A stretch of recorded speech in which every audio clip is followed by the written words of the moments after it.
Testing, testing. Good evening, everyone. Thank you for coming out this evening. My name is Michael Antoine. I'm one of the assistant city managers here for the city of Novato.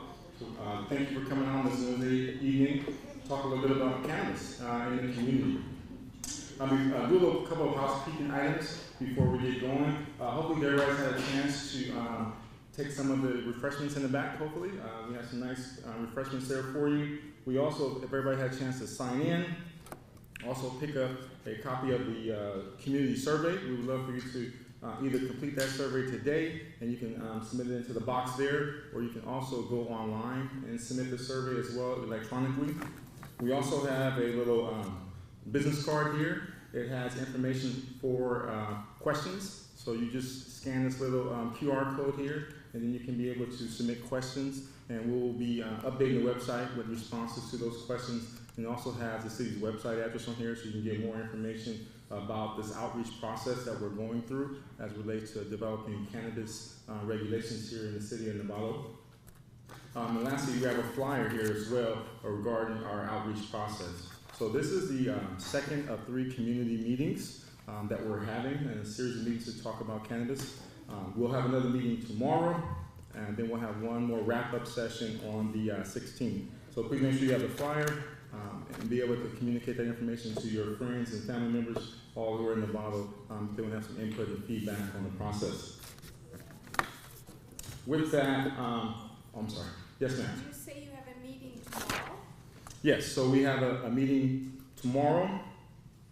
Where? I'm sorry, on the 16th, I'm sorry. On the 16th. Thank you. On the 16th at 6 p.m. here in the City Council chambers. In that meeting we'll be talking about wrap-up of taxes, fees, and other related items for cannabis. So this is the second meeting in a series of 3 community outreach meetings. Thank you for that clarification. Got so many meetings I got confused there. With that, I just want to make a couple of brief introductions. We do have some of our elected officials here with us this evening. So just briefly, let's introduce Councilwoman Denise Athis, who's sitting here in the front. And thank you for coming out, Councilwoman Athis. We have Mayor Pro Tem Pam Drew here in the audience with us this evening, as well as Councilwoman Pat Ekman as well as here. And we do have some of our fabulous public safety officials in the back here, our fire chief as well as our police chief and some of their command staff. They're here because, again, tonight's topic is really to talk about public safety and the impacts of public safety and health of public safety related to cannabis in the community. The city is embarked on this outreach process a little bit over a month ago now. In doing so, we hired the firm of HDL. They're sitting right here to my left, and so I'll introduce them in a second. And they'll kind of go over really in some context of cannabis, the regulatory industry, what the current status is, and how we look to, as we move forward with developing our program, how we're going to put forth regulations and policies that address public safety and health issues related to code enforcement, inspections, monitoring, compliance, as well as we get further in the process, we'll be looking at land use policies and things that regulate, where, if allowed through the process, the different types of cannabis activities will be allowed in the community. And so just now briefly introduce our HDL team who's assisting the city with this process. We have Dave McPherson here, who is our lead consultant, as well as Tim Cromartie. With that, I will turn it over to David, and he will start forward with the presentation. Again, thank you all for coming out tonight. Yep. Thank you, Michael. So the first thing that always comes into mind when we talk about cannabis, and just a little background for those that don't know much about me, is that I was the first person in the country to tax and regulate the industry from the city of Oakland. And before that, I was my career in government was 30 years, where I was a former law enforcement officer, former internal auditor, and a tax collector. So for 4 different agencies and counties. And so I have a broad experience of that. But when I went to do this, and I was thrown into the position of having to do it, and I wasn't something I decided to do. They just said, welcome, here you go, now go do this. It was difficult for me from a value standpoint to say, what in the world are they asking me to do? right? So we've got these values that we look at that we say, no, this has been illegal. I've been putting people in jail for this. I've been monitoring people in jails when I worked in the jails as well as a deputy sheriff. And so it's a whole different mindset of how you do that. So, the first thing we are today with Prop 64 changing, legalizing it here in California, and a different perspective does is to really talk about those core values in looking at public safety and looking at what your community is built at. So all the times in the last 8 or 9 years that we've been doing this is that we always get back to conversations about our core values.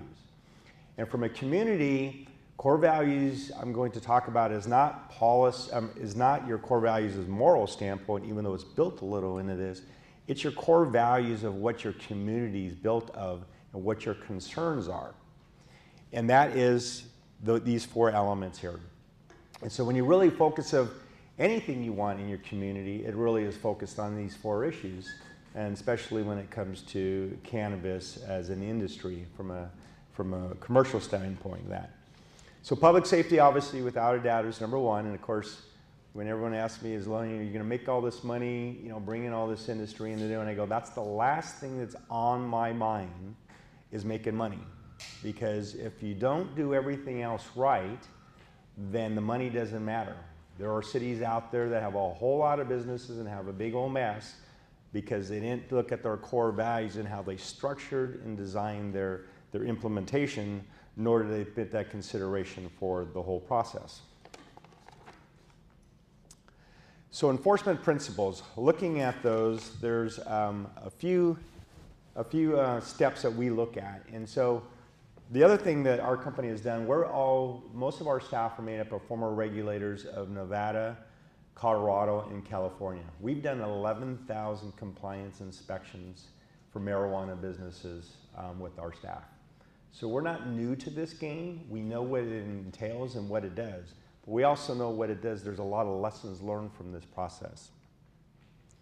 So what does that entail? Well, guiding principles to tell you how you're going to look at things should this be considered. And that is, first, rules clearly articulate expectations of licenses. It's kind of like having kids, right? You tell your kid, all right, you eat your vegetables, you can have your dessert, right? You got to give them clear definitions and clarity of what they're going to do. And there's expectations of what should come out of this. So, an ordinance, when it is developed, should have enough clarity to that. We've had problems with the state regulations, changing rules because no one hasn't figured out some vagueness into that comes into that. So having that clarity becomes very critical. The second element is licensing operations for inspection and monitoring. Where some businesses want to be inspected all the time and some don't want it at all. That's their comfort zone of coming from a rogue market to something that they're always concerned about, or what are you looking for? You're always trying to find fault with them. But at the end of the day, it's really about just accountability and oversight. You as a community, should you support your council if they move forward with something, is that there's an expectation of accountability and oversight to this. And so that's something that can be realistically looked at. The systematic approach, rules leveraging technologies. So in regulations, we talked about the police department having access to security cameras, having access to information or data analytics so they can look at things if there's ever an issue that they need to look at. And so having that where it's there, having a comfort zone, your fire marshals and your police department practice going in and out of facilities, so when there's a fire or there's a crime going on, so there's a comfort and understanding of what that is in preparation for that. That's part of that systematic understanding and designing of it, which creates that public safety confidence in there. The operable part of this is the ability to integrate into current business processes. So, we have businesses that are ag businesses, wine businesses, distribution businesses, baking businesses, all over that are taking those skills and trying to put it into this industry and say, hey, here's an opportunity for me to make something, a product or something, and create some kind of infused product or grow something or do something to expand my business or create a new type of business with that. And then the fourth element here is defensible. Rules grounded in law can be defended at a hearing. You know, when we have issues with permittees that have problems, you have to stick to regulations and definitions of what you're asking them of their violation is. It's clear as day is what it is. There should be no guessing, no vagueness of what it is, of what you're asking them to do. And so by having that transparency, both in a regulation and expectation, becomes very there, so that when you do have bad actors, that you as a community want to make sure that they're not in your town anymore.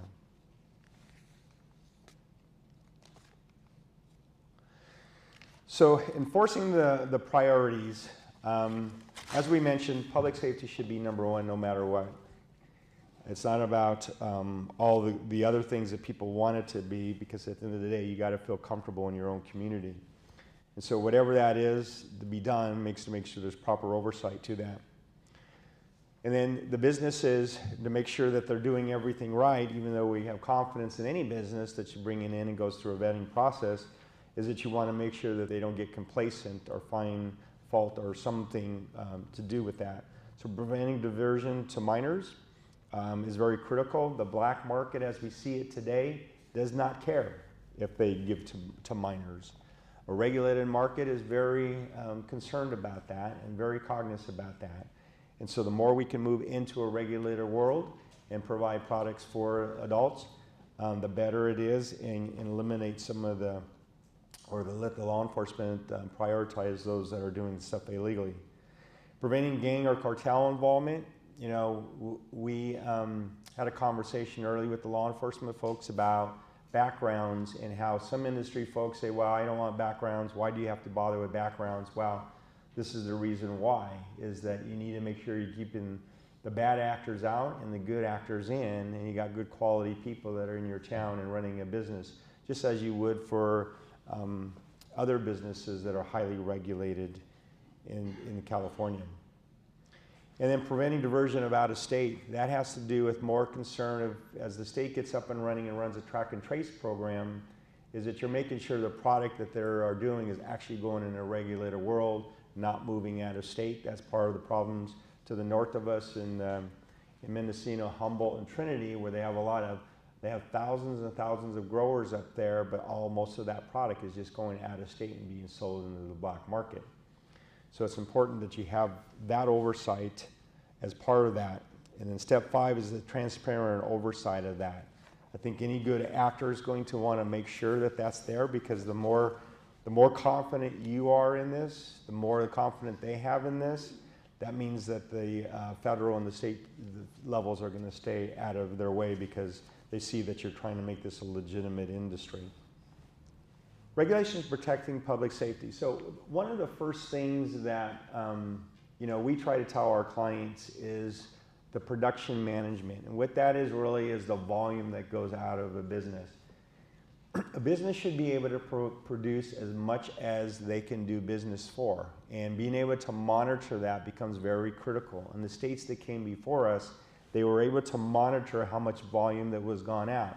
If they couldn't produce or move that product out to market, they didn't let them grow as much or produce as much product as they would like to do, and is sitting on the shelf, because that's where the concern is, that it's going to go somewhere else other than into a regulated world. We'll be faced with a overproduction of product in some places. It's not necessarily an easy thing to determine, because every region has a demand for our products, but at the same time, there's going to be an overproduction to some degree, as that will stabilize.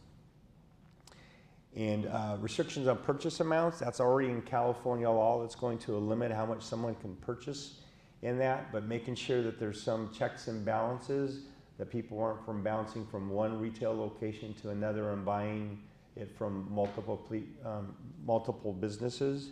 That there be some monitoring done that, and that's kind of collaborations among local jurisdictions as well as with the state level as well. Restrictions on operations. This is more on the retail side of things, where if there was retail in the town, as far as when you want to have something in, the state law allows a retailer to be open from 6 to 10 at 6 a.m. to 10 p.m. Some cities have reduced that numbers to 8 a.m. or 9 p.m. or not starting it until 9, from 9 to 9. So there's a combination of, depending on where it's going to be at and the demand purposes for that, of considerations in the regulations. And restriction on edibles, what types of edibles that may be done. There's not going to be, which you've seen the horror stories of the gummy bears out there where kids are going to get access to, or looks like that. There's regulations on what kind of edibles can be used in out there in the limited numbers, and so looking at what kind of product someone's going to be carrying becomes a key element in here as well. And I mentioned earlier about the surveillance, having access to surveillance or requirements as part of on the premises. That way they have sole control, not only for safety of the facility, but safety for law enforcement that has to come into those facilities to make sure that they are observing what things are happening on that premises. The state has the track and trace system coming on, and we'll talk a little more about that in detail. We do have a delay from when it's coming on. It's not coming on as fast as we'd like to see it go on, but it's better to get it right than get it early. So we'll all concur with that. And then having sales outside, having those sales outside the licensed premises. So, having control of that, making sure things aren't happening outside of the control of the city. And then we recently had an incident occur where waste removal was not done properly. State requirements have it where it has to be undetectable, unrecognizable. And but more importantly, it's the securing of that, where it's listed at and where it's left at. Becomes very, the removal of the waste removal becomes very important of how that's handled in the process. So there will be checks and balance for that, both at the state and at the local level. And then just the testing of the product. Some of these things are going to be at the state level that are just, for a comfort zone as a community. Is this product going to be tested? Are there concerns about what they are making or what type of products they're making? A lot of that will be limited and from the state. And then our first stakeholder meetings, Matt kind of showed some examples of some of the things that will be allowed and which will not be allowed, and the symbols associated with having all that stuff done. And then deliveries, the ordinance is now with the state law just changed where it's not confirmed yet, but if it does change, is that cities may not be able to limit people doing deliveries in the town. And so if that goes through, that's going to kind of change the whole mindset as far as how you're going to have oversight to those that come into town versus banning it or having some controls in place associated with that. Excuse me, can you go back? Did you mention mandatory testing? Yes, I mentioned that at the state level. That's going to be at the state level. I said the state, yeah, that's going to be at a state level. So if there's any cannabis grown here, will that then go to the state, or how is that going to work? So the state requires that every business, so if you're a cultivator or a manufacturer, when you move the product forward, it goes to a distributor. Distributor's part of the role, they play three roles. They collect the excise tax, they transport it from one business to the other, and they test the product to make sure that it meets the requirements by state law.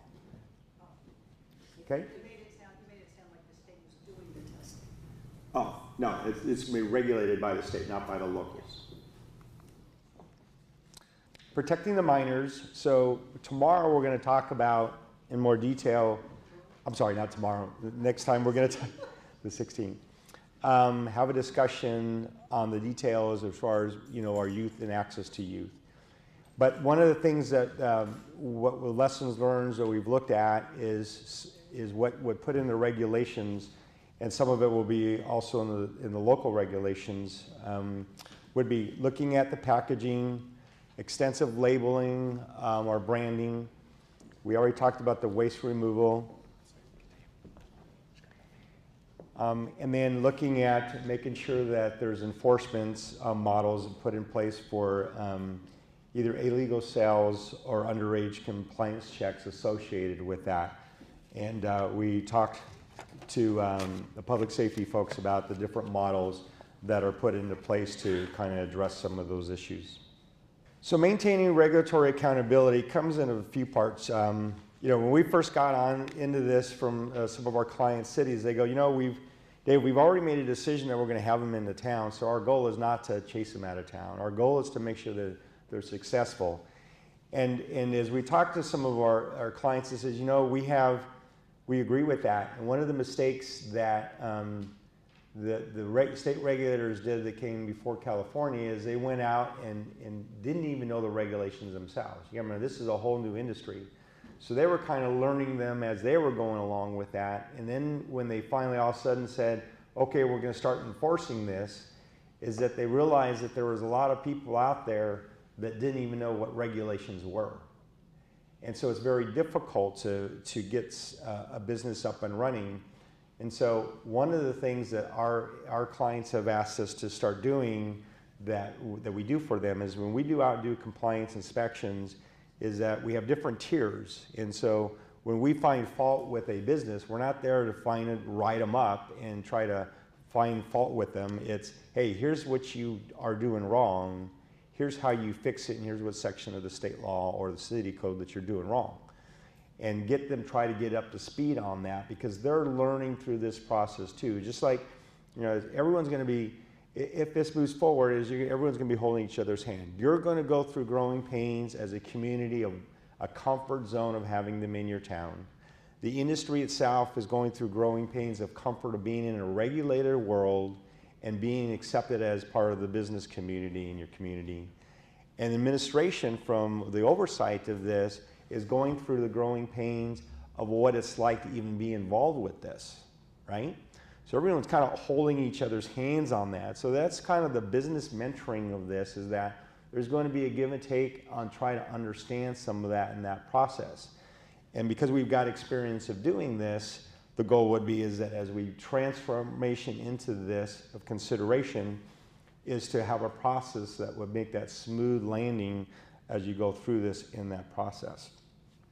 And that goes without saying then in the effective collaboration with the various stakeholders, which I just mentioned in that process, to make that work for everyone, because it's a three-pronged step.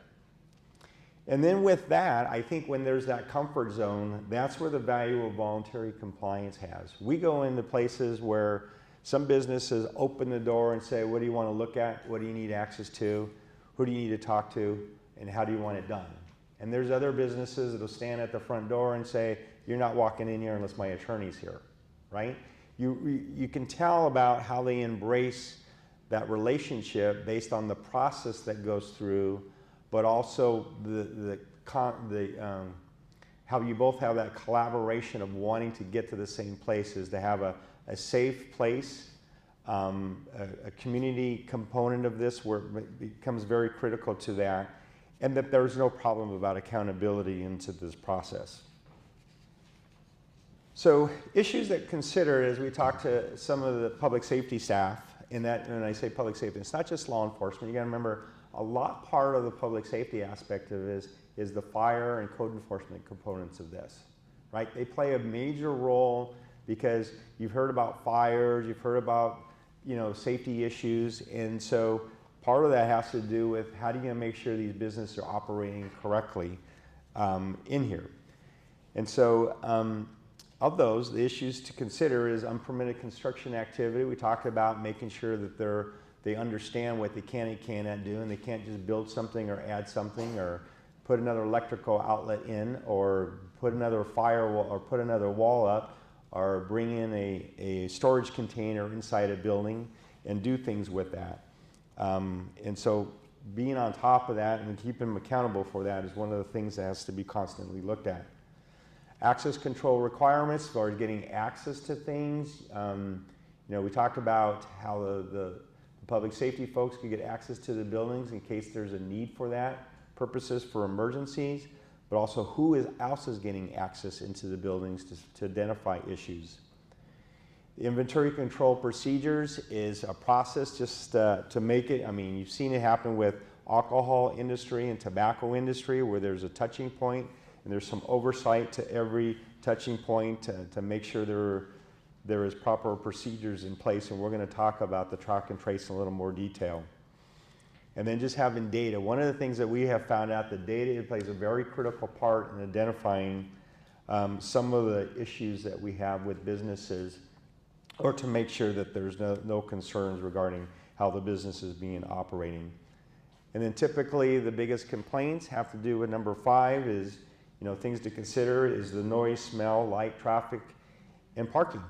That's the day-to-day things that you're going to see impacting you that the cities probably would get complaints on. So when we talk about the zoning and where things can and cannot be, the time, place, and manner of things, that's going to play a big key element in this. So putting the puzzle together is never an easy thing as you think. It's only 2 pieces. Sometimes you figure, let's bring the 2 pieces together. Well, you got to remember in the last 3 years, we've had those pieces keep moving on us, right? We had 3 different regulations and 3 different laws coming into place, and we're learning more and more about what this industry is all about.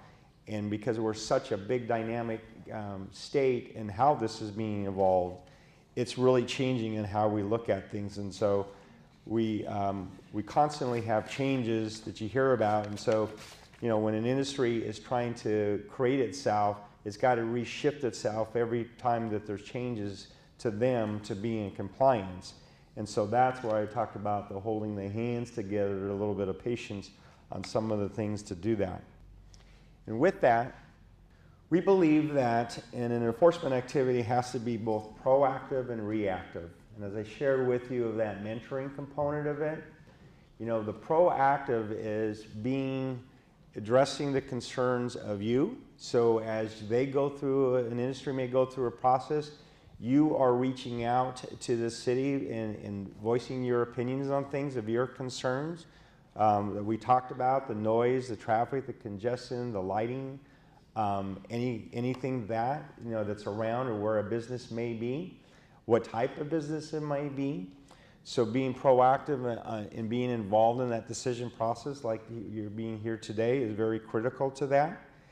When it comes to trying to figure out the enforcement activities, we break down, this is a sample of what we look at is on a typical business of what would be on there. The risk-based inspection, there's different levels of inspections that we go through of just walking through businesses to more detailed and escalated types of that, which we talked to the public safety folks about. And then, for your concerns about complaints, if there's a complaint about a business, is that built into the model enforcement? Because I don't want to be calling and complaining about something and then there's no response to that. And it could be you, it could be a consumer, it could be an employee of the business that could be addressing a complaint. And then administrative action is, so there's procedures in place of how to take action or oversight, both for the business to go to the city and say, hey, I got a problem I need to deal with. There's someone that they handle with that. From the city, there's someone from the business, they say, hey, there's an issue or a concern here, we need to take action. Either the state has come to us or some other business has come to us, that there's that element in there as well. And then looking at non-qualified sales, that has to do with looking at business that can sell to underage people. Or it could be people, businesses that are selling to other businesses or to the black market. So keeping them accountable is important not only to you as a community, but it's important that you make sure that the businesses that they say they're going to adhere to rules are doing what they said they're going to do. And so that's part of the models that we built into, that are built into a program when you build some enforcement activities to make you feel you have a comfort zone. And then the big part of that as well, again, that stakeholder and that collaboration part of it, right? It's still about having meetings where the industry would either come and have community meetings if the city requested them, or having meetings just with the industry folks that may be in town with administration to say, hey, here's what we're having problems with. Here's some of the issues that we've been talking about. We have statistical stats related to certain things that we need to address. or as we've gone on and done inspections, both from the fire marshal or code enforcement, here's issues that we've done. And so they have those stakeholder meetings to figure out how we can improve the process, better communicate with each other, and make sure they're addressing the community needs on that. And how does that enforcement occur? That enforcement, the oversight for that, it does both on-site and off-site. There's things that can be done on-site, but going on and make sure that that they're not blocking entrance ways, that people are wearing their badges, people are doing appropriate things. There's not people in the businesses that shouldn't be there. There's a whole checklist of things that we go into more detail with the law enforcement and the code enforcement staff on what to look for, the do's and don'ts. And then there's things that are off-site that are always constantly monitoring. You as a community say, hey, you know, I saw on the internet this person's advertising this. Can they be doing that, right? Hey, I saw a billboard that shows this. Can they be doing that? Or I had a neighbor complain about something that they got in a newsletter. Can they be doing that? That's kind of the off-site inspections that the city, you know, staff could be doing, but that's also stuff that you can collaborate with on sharing information with, on structuring the enforcement of the business. So addressing the black market and enforcement strategies. So the first thing I want to share with you is that, you know, we hear that, so well, if we bring in a regular world, it's going to get rid of the black market. Well, that's true to some degree, but it's not going to be 100%, right? What we're trying to do is give consumers options to have access to cannabis as a medicine or for adult use in a legal world, and that they won't have to go to a black market. When you give people options to go to, the goal is that we're going to move people away from that. There are still going to be people in the black market that are going to buy in the black market, but there's important ways to kind of reduce that and impact that, and then allow law enforcement to focus on the black market, because then there's a clear defined who they are. Right now, up to this point, we're slowly transitioning in this year, but before that, it was kind of all blended in. We didn't know it was black market, white market, gray market, because everyone was in the touching point of the process. And so the more we can move everyone, including the consumers, to that, we're going to be in a better position. So create an industry in the community to provide consumer options. That becomes the first part of it.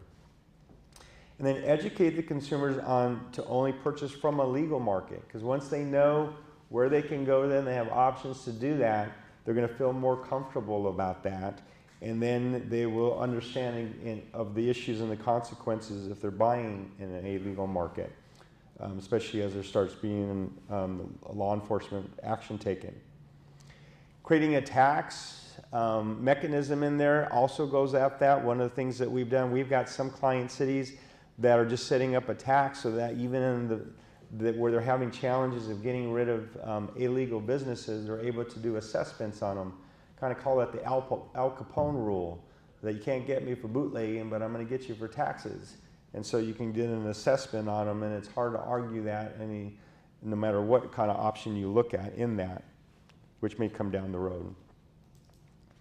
You know, we mentioned about, you know, if you want to have somewhere to go, the city establishing a complaint line or direction to someone specifically for this.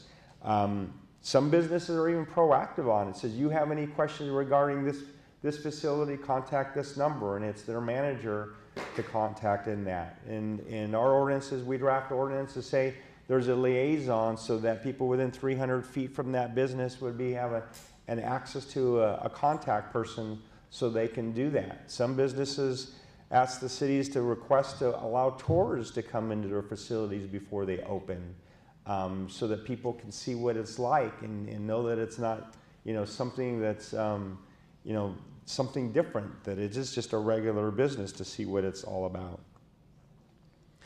Dedicate funding from the cannabis tax. So should you move forward to allowing the industry to come into town and you establish a tax, dedicating an earmark of that money to go after the black market. Not only does it help your regulated businesses, but it starts addressing your concern with the illegal activity that is occurring in the town, to try to shrink that away, so that you're getting the message that you need to go somewhere else and do that it's not acceptable here. January 1st, 2019, the co-op and collective model goes away. What that means is that right now people use as an affirmative defense that they can, that if they're in a co-op or collective, that they're growing cannabis for their co-op and collective. When January 1st comes around, you can still do that to a degree, but you can't do it in a commercial environment. You have to be permitted by the state. So right now, where cities that are having illegal activities occurring, right now it's difficult for them to take action on them because of that.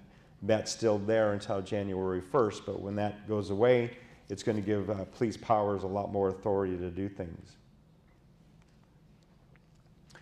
So the public safety issue that we have is going to occur, when I mentioned, is regardless of the council moves forward of allowing a commercial activity in town, Prop 64 changed all your lives. And that is because personal cultivation can occur.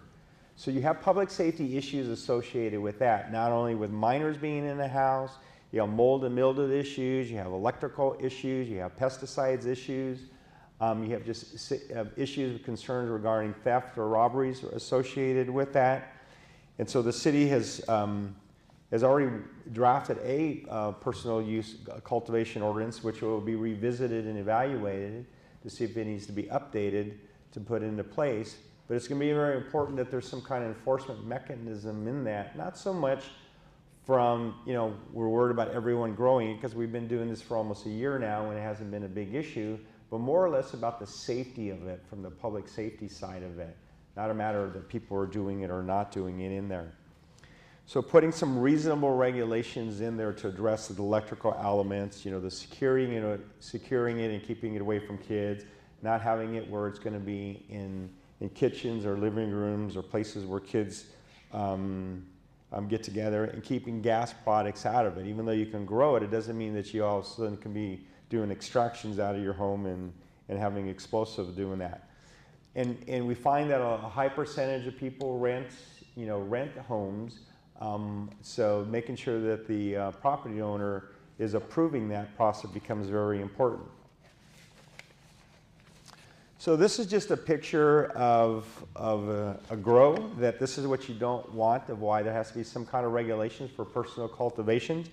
Because if you don't have something in place, someone in their backyard has some kind of canopy or little shed. It could be a little bigger than a 10 by 10 shed, and growing multiple sheds and doing that on different houses, is having some kind of process in place to make sure you can control the time, place, and manner of where someone can put this product becomes very important.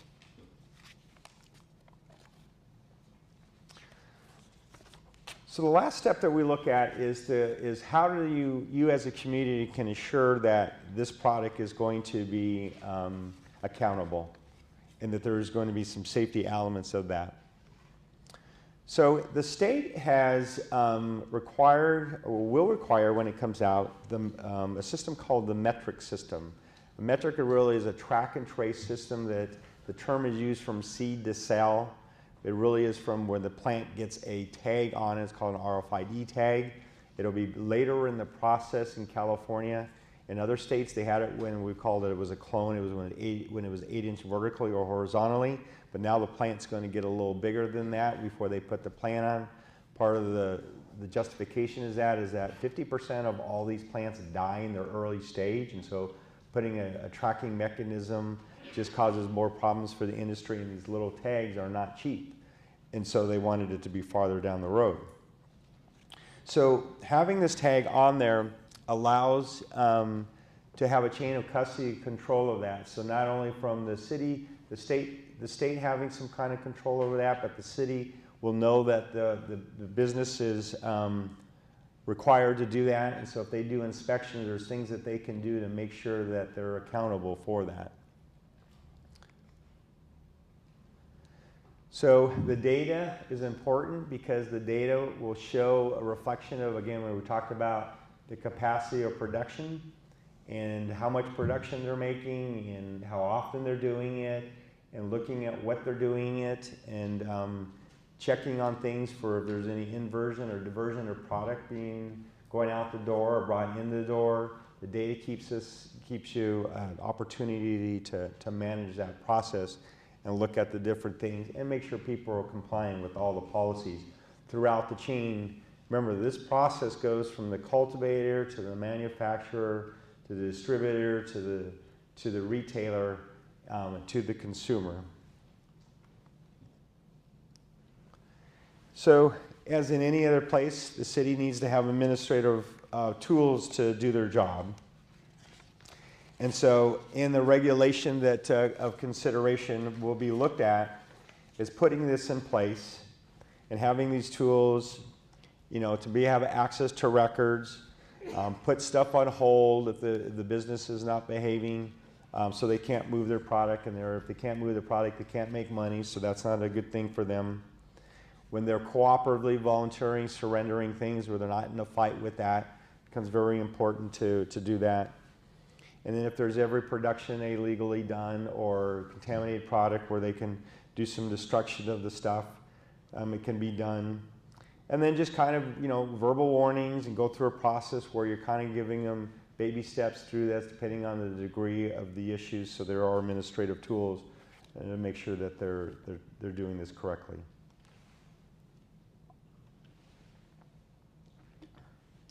But as we mentioned before, as being the proactive and the reactive of the safety elements of this, is you got to have a balanced approach of the oversight. And so monitoring the progress of the business, again, you're going to have some businesses that are going to start off doing very effectively, doing stuff, they got their act together, and you're going to have some businesses that are going through growing pains. Because you got to remember, even if the operators know what they're doing, you have employees that still have to be trained. And you have turnover of employees. And this is a business that does have a lot of turnover, so you're going to have constant training and monitoring of them to make sure they're doing that. And then you can measure the results of how effective they are doing. Are they cooperating and listening to what is being asked for them to take care of it? When you have complaints, are they addressing the complaints? Are they addressing the issues that they have associated with their business from other businesses that can do that? So measuring the results of how that goes and then kind of factor that in. And then, as I mentioned to you, we've been changing the rules for the last 3 years, right? Everyone keeps growing through this, so modifying things. The rules, as we know them today, are going to change. And so being adaptable, Darwin said it is not the strongest who survives, it's not the smartest that survives, it's he that learns to adapt. And so adapting to the change of what the regulations are and technology and how processes are done and what this does becomes very critical in moving forward and being flexible in that at the same time. Sure. Could you elaborate on who is changing the rules? So the state is the primary one that's changing the rules. So as they start learning more about the industry and what's working and not ruling, for example, prior to the current rules is that we used to have what they called medical businesses and adult use businesses, so M&As. So when you were growing a plant, the plant doesn't know the difference if it's an M or an A, right? And so you were putting different tags on it and where it was going through the process. So recently, and so businesses were building models to figure out, okay, this room is going to be an M building, plant, and the next room is going to be an A building, and we have to keep them away from each other because they're two different permits, right? That was very complex. So the state has changed that to say everything at the wholesale level is no longer an M or an A. It's all just whatever. They can intermingle and do whatever they can now. It's at the retail side that if a city chooses to only allow for medicinal purposes and not adult use or vice versa, then that's where the differentiation comes in. So now the businesses are having to shift how they were doing their business models, how big of a facility they need, what they're going to do, who they're going to do business with, and so forth on that. And that constantly has been changing from day one. Just because we're still learning, as the businesses get going, they have questions, and lobbyists change things, and the industry changes things. Okay? So takeaways. set enforcement priorities. You know, it's not like about going after everyone for everything. You got to look at what the priorities are and the risk associated with what are the priorities of the issues of safety. And then as staff capacity to do things, prioritize those inspections based on the need to do that. We talked about earlier to the public safety folks about developing plans, you know, of how you're going to approach everything. And then with that comes identifying the resources that you're going to have to, depending on the number of businesses. If there's only one in town, is different than if you have 10 in town. Collaborate with strategic partners. That's not only with the industry side of things, but that's with the county ag department, county health department, county facilities, and other agencies that are involved or could be, water districts and so forth. Utilizing available resources to figure out how you're going to take care of that. Take the appropriate action. Don't over exaggerate certain things. Don't take things for granted as well, and don't get complacent. But make sure you've got things appropriately balanced on how you're going to address this new industry. Monitor, measure, and modify. As we mentioned and we talked about how that's going to change is because how you adapt and how much you need and what resources you need will depend on that. And then reassess the risk-based criteria, because what isn't critical today may not be critical tomorrow as things kind of smooth out and through that process. So with that said, I'm going to turn this back over to Michael, and then we can take some questions, and we've got some the other staff here as well to assist us. Great, thank you, Dave. So as Dave said, as we complete this presentation, we will take opportunity now to ask some questions. Just to let everybody know, if we're not able to get to everybody's questions, we do encourage you to make sure you use that little white business card with the QR code to submit your questions as well, and we will be responding to all those questions. We would ask, we do have a microphone that our team is going to be walking around with, so please be patient with us, and we'll take one question at a time. Again, just to kind of reiterate for this process, the city hasn't made any decisions yet. This is just our engagement and outreach process so that we can receive feedback and input as we begin to develop the regulations. That also applies to our fire district and our police department. They're also kind of stakeholders as well. So we're still looking for their feedback and incorporating that as we move forward and as we continue to develop our regulations. Now, I forgot to mention early on that right now the city has moratoriums as it relates to cannabis, so there are no permitted activities at this time. Our moratoriums do expire in November of this year, so the intent in this process is to go through that process, develop that framework so that the council can approve something in November as it relates to our overall new proposed strategies and ordinance and regulations for cannabis. With that, we'll open up the floor for the first question. Right here in front. Thank you, and thank you for your presentation. I am curious about two things. One, if the city council is going to decide on all this by November, then what is the expectation date of retail delivery only cannabis places, if that is going to be the city council's outcome? And two, it sounds like a lot of new employees are needed for Novato and for this project of just the overhead of cannabis, from risk management to outcomes overview to just looking at it from the local aspect. Are those already in place? Are those going to be employment opportunities that are going to be available to us? So those are my two questions right now. I'll defer the timeline to Michael, and I'll answer some of the other questions.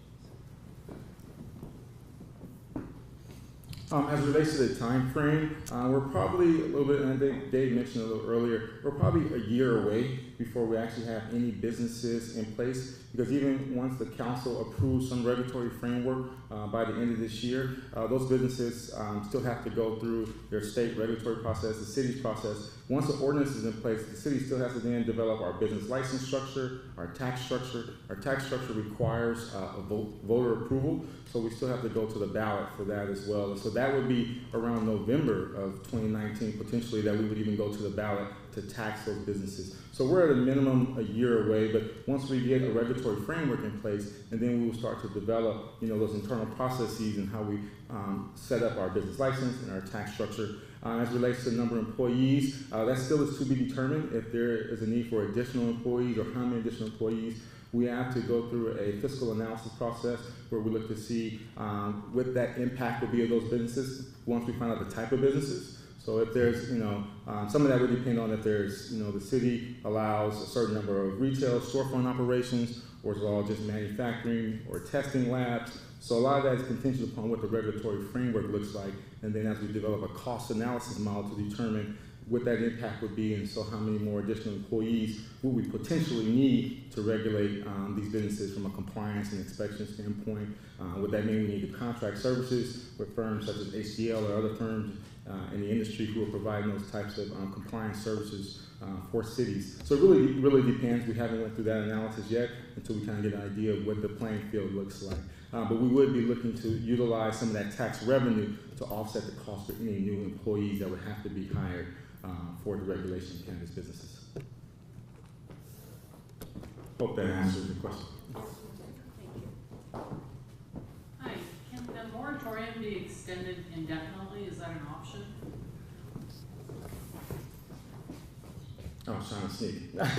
No, the moratoriums cannot be extended indefinitely. There's two moratoriums in place. One moratorium can be extended for another 10 months. The other one needs to be enacted at the end of this year. So the moratoriums by law cannot be extended, forever or to infinity. They have to have sunset periods, and then from that point, the city does have to make some type of decision going forward on what the regulatory framework would be for whatever it is that land use decision that they've prohibited during that time period. I have a question. This is back on the compliance. So there was the slide about the administrative tools that we would need, and I was just curious if these administrative tools are already developed, or if we as a town would need to develop those tools for tracking and compliance. So those are historical methods that have used, being regulators for the last 8 years at doing this, where we put stuff together and outlined it to that. So we would provide that to the city as options depending on what model they do. We don't, again, not knowing what direction they're going, the numbers, again, you could have one business or you can have 10 businesses. The model, that whole assessment of activities, how you build a model is based on the number of businesses and activities that you need to do that. Yeah, so there's drafts of different types of models then that are already existing. Yeah. Okay. Yeah. Cool. It's And I have reinvent the wheel. Yeah. I had a question about the metric capabilities. Is that a new state thing, or is this going to be a state requirement for everything to go through that? Yeah, so metric was initially designed in Colorado. They were the first state to use it. It is only for the going one direction. It doesn't connect to a POS system. It's just so that the data goes all to the state.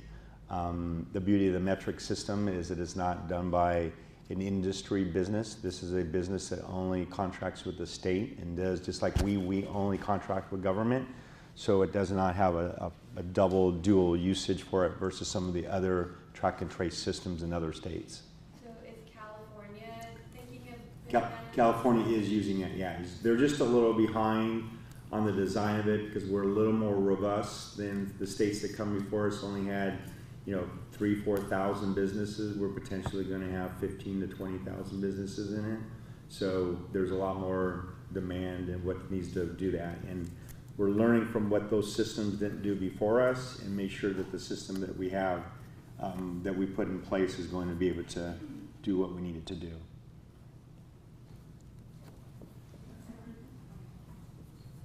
Hi, just a real quick question about the manufacturing sites needing to have a hazardous location classification. Now, is that a requirement, and can you talk a little bit about why that's the case? So, may have to have the fire marshal here to help out too. So it's really what zone it is. The city has, as we have discussion of zoning, there's usually commercial zones, industrial zones associated with that. So where it's going to be zoned becomes very critical just because of it's a combustible and the type of activity it is. That's very typical. It doesn't matter, it's not just cannabis. I mean, you could be making decaffeinated coffee for that matter, and you will be in a certain zone that you're required to be in. So there's certain requirements for that type of zoning, typically. So it would have to be, any manufacturing businesses would have to Meet those requirements. Yes. Yeah, I had a quick question here. You said as part of the enforcement mechanisms that there'd be a purchase limit for individuals. Does that mean that when someone makes a purchase, their information will be collected, and how is that information going to be protected and not distributed to different agencies, employment agencies, court records, things of that nature?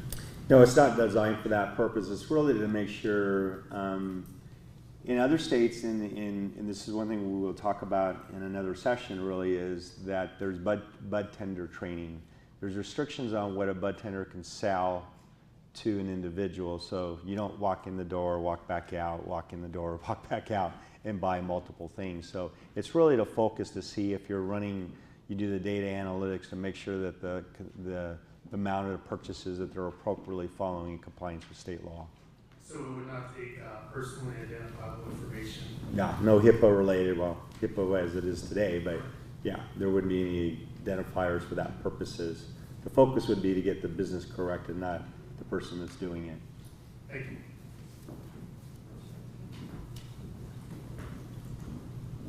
I just wanted to ask if the city of Novato was looking to other cities. Obviously, we're not the first city to do this. Roanoke Park is doing it. So are they looking to the city, other cities for advice, or, you know, we're not trying to reinvent the wheel. We can use somebody else's good business practices. I think the city has done a little of everything. We represent 400 cities and counties in California, and out of those, 125 of them are doing something related to cannabis.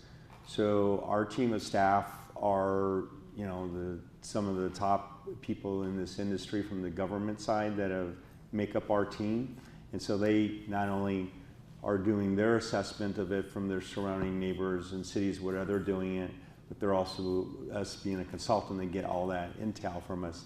The one thing that needs to be cautious, and we tell our clients too, is when you copy what your neighbor did, it doesn't mean that you copied something right, okay?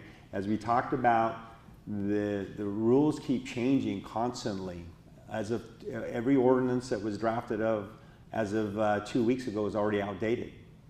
And so it keeps evolving on that. And so staying on top of that and monitoring that is when we draft ordinances, it's as current as the day it's printed.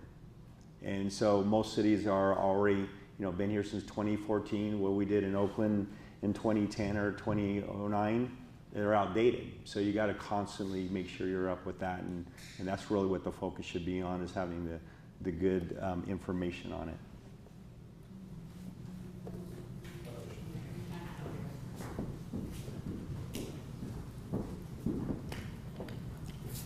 There seems to be a lot of anxiety about the unknown. Can you please tell us, how's it going in Oakland? Well, I'm not in Oakland anymore. I left 3 years ago. It's a little different there than it was now because of the social equity program that they were doing kind of altered it a little bit. And they're a big city. You know, it's a city of 400,000 people, not like we're a small town. So it will variations on that. But you know, what the beauty of what we do is we look at the small town comparisons that you are. right? How is it impacting you? How does it look at regionally? What are the concerns or the issues? We look at, you know, the properties, the inventory of properties, your land use, the consumer demand, and how that really impacts you, if it's here, if it's something that is even doable, or even some of the concern of you. But I always want to go back to the 4 core values, right? And that's really how you manage to what you're looking at and making your decision process, is how do you feel comfortable dealing with the public safety, environmental, the land use, and access to youth. Does your community have issues, or can your community develop programs and regulations to make sure that you're comfortable with whatever decision is made to bring into your community? I have a question about tax revenue and the cost to a city to administer something like this. So in your experience, I know it's going to be different for every city, but in your experience, how much of the cost to a city, the infrastructure and everything to manage something like this, is covered by tax revenue? What's the range? So that's always the misnomer about it. So just for those that don't understand the tax and fees, is there's 2 laws that they fall under. When you regulate someone, just like if you, your water bill, let's see some more detail, Parks and Rec fees, right? There's a fee associated with running that program, and they charge you, the user, a fee to be using that activity. That's called Prop 26. So for the industry, if you permit them in town, as staff had mentioned, is that do a fit gap analysis to figure out all the positions or people involved, the time involved of their roles, and you come up with that burden cost, and you say, here's the cost to run this program, and you divide that by the number of permittees that you allow in the city, and that is made whole from that Prop 26 fee, and it does nothing with the tax. So then when you do a tax, that tax is all new revenue as a drive and a benefit from that. However, where that tax can have a value added differently, still related to part of the industry, as we talked about taking some of the funds, is now you have a black market. The public safety folks, being all the activities from law enforcement to fire to code enforcement, and even your city attorney having to take action, every time you go after the black market, you don't get to get reimbursed for those fees other than fines, if you can even collect on them. So that's where some of the tax can help mitigate and eradicate that illegal activity and use it for that purpose, because you can't charge the businesses that cost burden of a black market to be in town.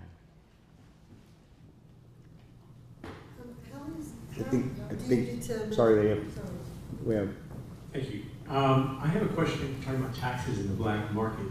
There is a theory that the higher taxes are, that's going to drive people to the black market, as obviously black market cannabis is not taxed.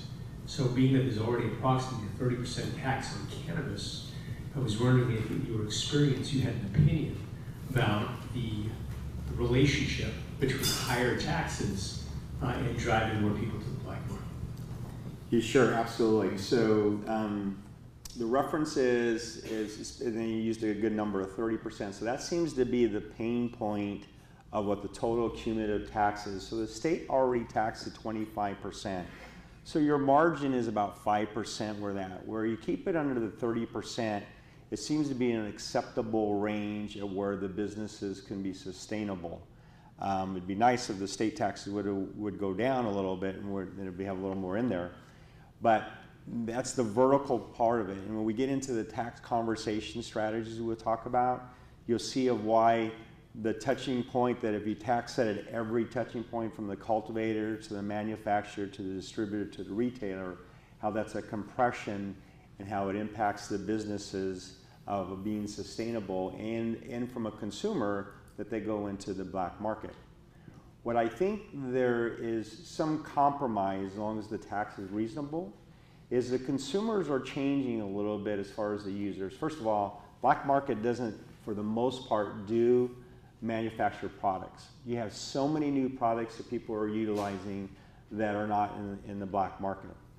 Secondly, is you have either an older generation or the younger generation of the millennials and centennials that are very conscious about what they're putting in their body, so they wouldn't mind paying a tax if it's reasonable in order to get a product that they know is a healthy product. And so part of that is starting to shift a little bit, but the reality is right now is that there is a lot of people who are still comfortable buying it black market because of all these taxes, and they've got to find a balance in there.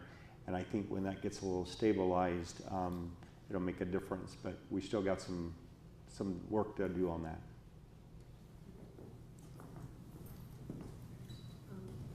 I now have two questions.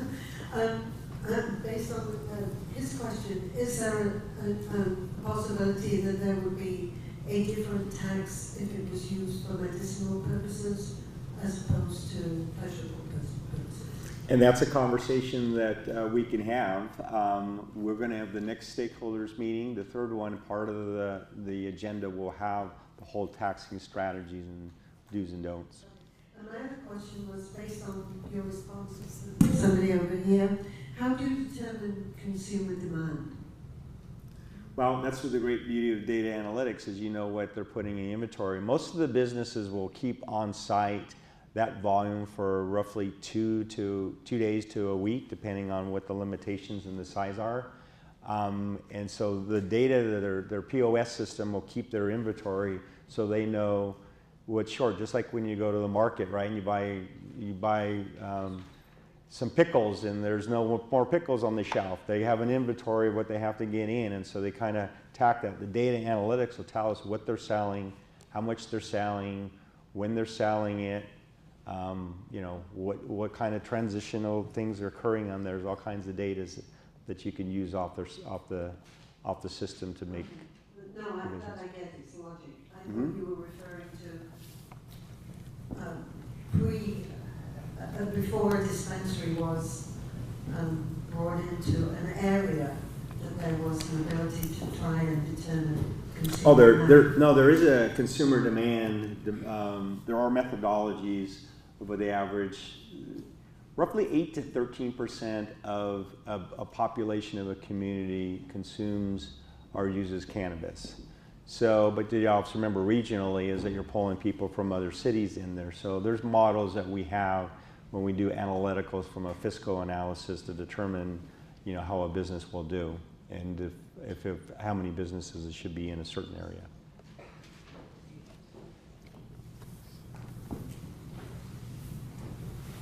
I have a couple of questions. One is with regard to cost. This city has a structural deficit. A lot of your monitoring. Can you hold the mic up to your Sure. mouth? Is this better? Yes. Okay, thank you. We have a structural deficit. A lot of this accountability and administrative costs are added costs to what we do now.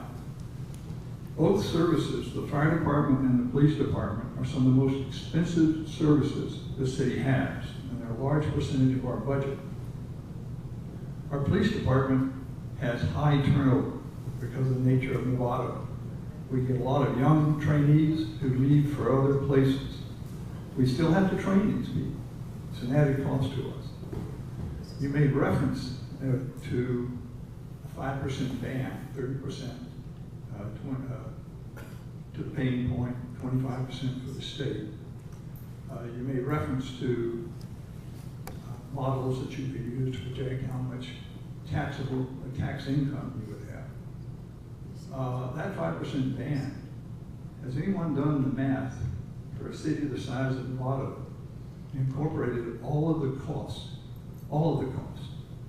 because it will be a net added cost to the city to train all these people, to monitor all these things.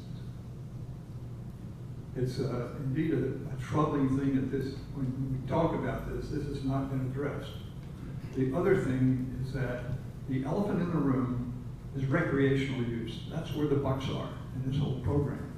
And when I hear these presentations, there's very little delineation between medicinal purposes and recreational purposes. Medicinal purposes don't incur these overhead costs and have the most benefit in terms of health. There's a compelling reason to have medicinal marijuana. I think most of us in this room agree to it. The recreational aspect gets muddied with the medicinal, but it is pure pleasure. In fact, there is data showing that recreational use of marijuana is not a positive thing for the workforce. And a lot of people don't make a reference to that, but that is the case. And I'd be glad to share that information, that study with people. Huge study, 20,000 firms.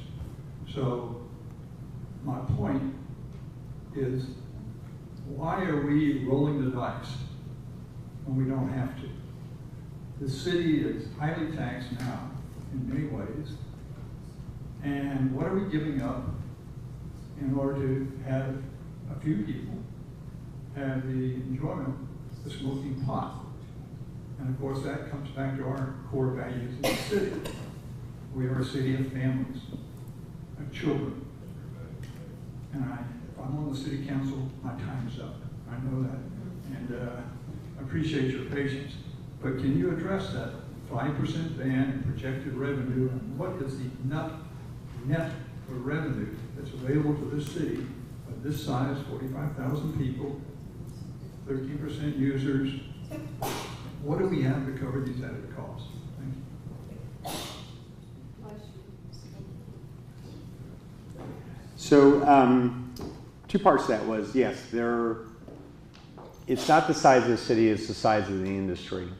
You know, we have client cities that have a population of 220, 250,000 people, and you know, they only allow 10 businesses in town. So it really has to do with the type of the businesses and the region of what type of activities are allowed. Every region has, you know, Marin County right now is somewhat of a dry area as far as allowing activities. San Rafael is starting to move on it. Someone mentioned Roner Park starting to move on it.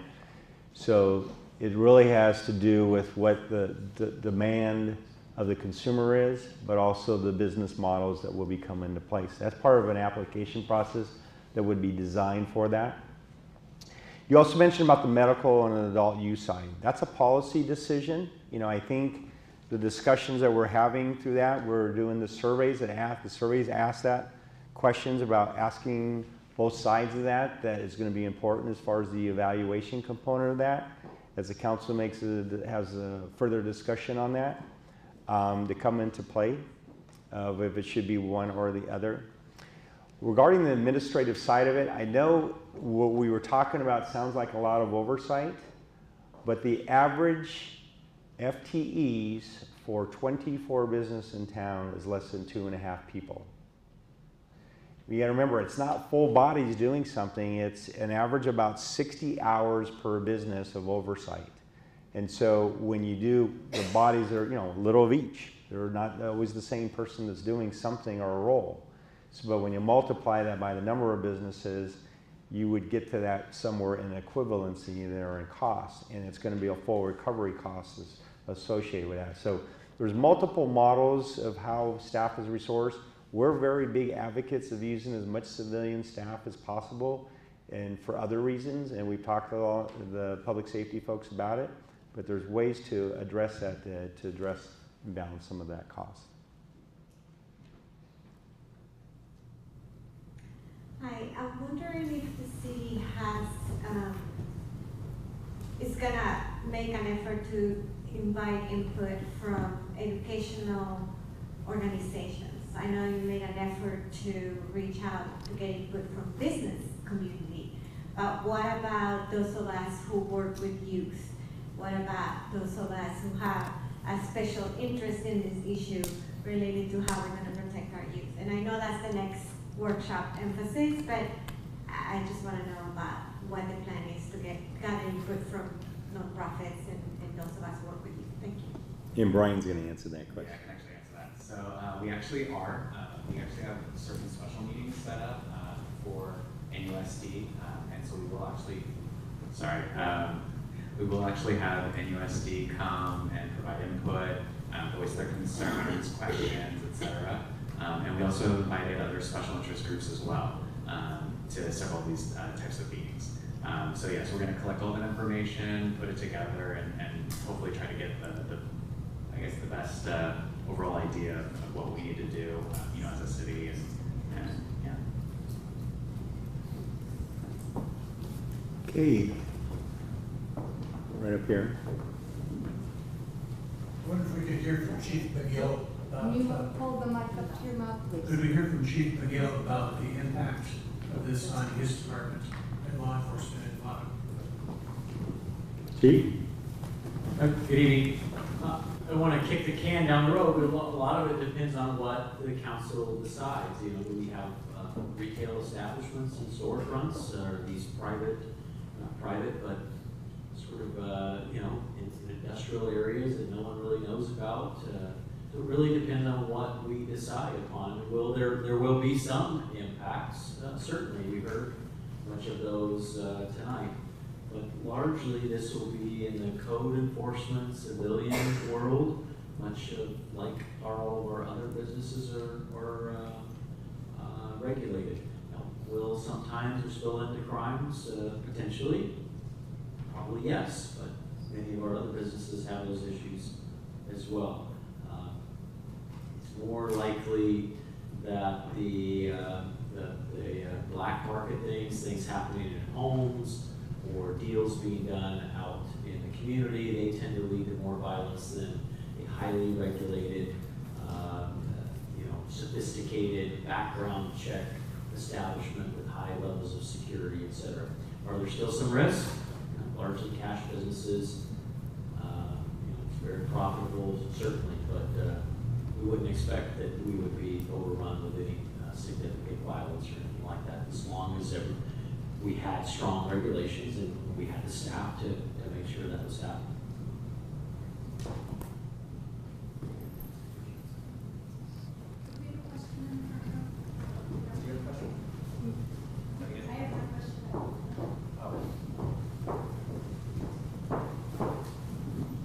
Hello, my name is George Bianchini. I have a little bit of experience with this, and watching Fairfax many years ago, I actually spoke against the dispensary opening up in downtown Fairfax because of some of the safety concerns. I owned a business nearby.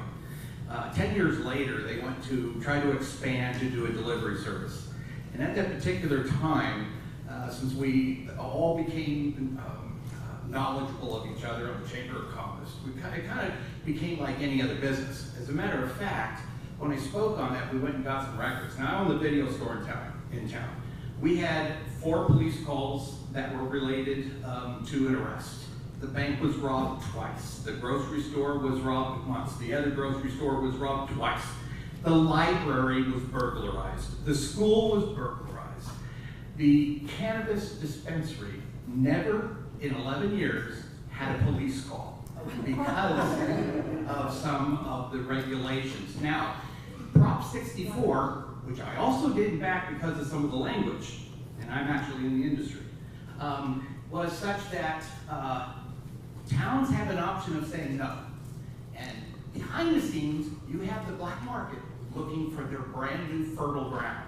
So if you have a regulated market that can take care of your folks, your residents, there's no need for the black market to come in. Oakland, and you and I know each other, too many times I had to put $1,000 into the runway at the council to keep our business going there. Oakland had a substantial number of reduced deaths of brown and black kids fighting over a $20 debt and defending their street corner. Because not only did they sell pot, they had coke, they had pills, and they had a gun. And they did their own law enforcement, they broke their own rules. So you have a choice of either going to a regulated market or letting it just continue the way it is, which you really don't see much. And I don't even think Novato has that many deaths related every year to marijuana. Maybe some in traffic accidents. Quite frankly, peanut butter kills more people than marijuana every year.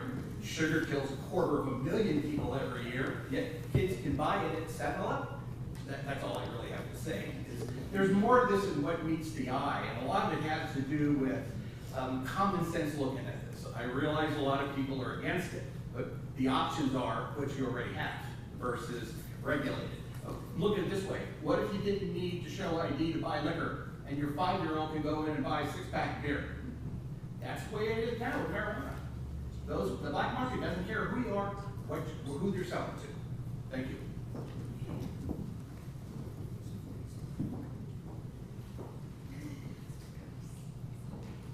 Any questions? On the back. All right, we got one in the queue, so go ahead over here to the right. Yes. I'm Berta Campos, City from the North Marine Community Services, and I just want to say that brown and black kids are not the only kids who are trafficking drugs, and I just want to make that clarification because it often is used as an excuse to promote and protect certain lives because that's what they intend to say. But I just want to make sure to tell you that the majority of people who use drugs are not necessarily brown and black. I was referring to the fact that the brown and black kids that end up going to jail from it. If my kid got busted, 15 grand goes to my attorney, comes off their record. The black kid, the brown kid, the poor people's kid, they got it on their record. They can never even work at Home Depot for the rest of their lives. In the back. Hi, I was wondering, what's the opinion of the city of Novato, the government part, not the public opinion, into bringing cannabis in the community? Honestly, at this point, we are just seeking input at this point. We'll present all the data that we collect to the council, and the council will ultimately make that decision on that. What's the council's opinion thus far? Are they looking at it with a favorable opinion or not so much? At this point, I don't believe there is a strong opinion in any direction, but I believe once we get through this process, I think with that data, I believe they'll be able to make that educated decision. Where's the data coming from? Sorry, the data is going to be coming from multiple different sources. Some from the workshops that we're conducting here, surveys that are being sent out, both online and paper versions of that, emails that we receive, statistical analysis from HDL, as well as other research that they've conducted previously and based on surrounding areas.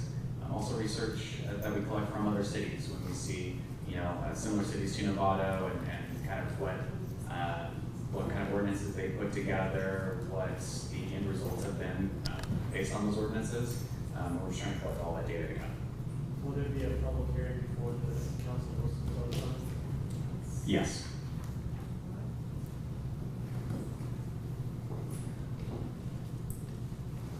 I just wanted to really quick address the racial disparity. There is some evidence out in Colorado that's showing that the white kids have a much lower rate of getting suspensions and any type of legal problems related to having cannabis since legalization. And actually, amongst the non-white kids, it's gone up. I totally agree with you. And which so is why regulation would at least not make it so easy for kids that shouldn't be using it to have it. Right, well, but that's the reality of They're what's always happening gonna right get to a now certain level. with legalization, just to clarify. Just a real quick comment. According to the federally funded study, National Survey of Drug Use and Health, cannabis use among teens has risen, but in states that have regulated, Colorado, Washington, Oregon, teen use has actually dropped. So at worst, it has no effect, the regulation has no effect, and at best, it actually drops teen use in that strictly regulated market. Hi, sorry. I was actually just in a meeting earlier today with somebody from Colorado, and they were talking about the California the Healthy Kids Survey, that we have the California Healthy Kids Survey, and the equivalent for them, they actually have less than 60% are actually participating in that. And so the numbers are very skewed because they don't have the threshold of data that they need post-legalization to really show what the actual numbers are for the kids. So right now, especially since we're not even 5 years into it, there really is no true data. That's why it makes it so confusing because, there's either side can show data that supports their cause, but we really, 5 years into it, it's too soon. And that's one of the arguments for waiting, because really regulations are still being made. We still don't have true data from the pre-legalized states. And so we're really kind of going into this blind.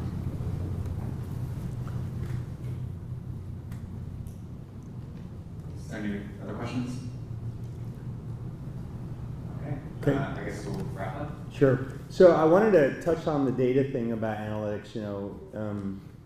Either side can show data of, defending your position on that. But the comment about the data is true. When we were in Colorado with the Colorado Chiefs, the one mistake that they made there is that they didn't break down statistics regarding, if they went to a domestic call and there was something associated with marijuana, or if they went to a traffic accident and it was related to marijuana, or if there was an emergency room visit and it was related to marijuana or other drugs, is there was no statistics really kept. Everyone says, oh, well, everyone knows that we have these problems.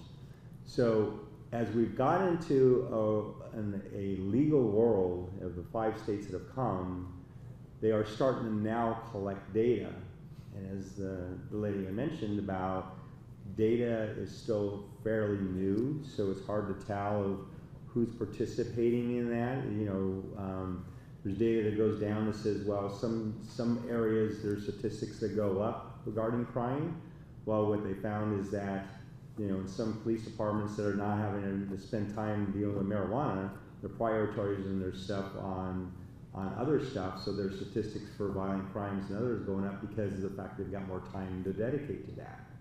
And then you have stuff on the opposite end where some people says, well, yeah, it is because it's a lower crime and therefore is causing other problems. So I think the data is not definitive on where it stands on there. We do know that it exists, and I think one thing to keep in mind is if there's a consumer demand, regardless if you ban it or not, it exists, right? And so you know better than I do as your community where that is prevailing. And the question is how do you shape that to reduce that black market, but yet there's still a consumer demand that's out there. And if you go online and look at weed maps and there's 35 deliveries coming into town, there's a consumer demand for that. And so that makes the challenge of what does a ban mean, right? I've talked to one client agency that they said, well, we have a ban in place, we don't want it, but they've got 4,000 growers in town and they can't do anything about it. So what does a ban mean? A ban just means it's a ban.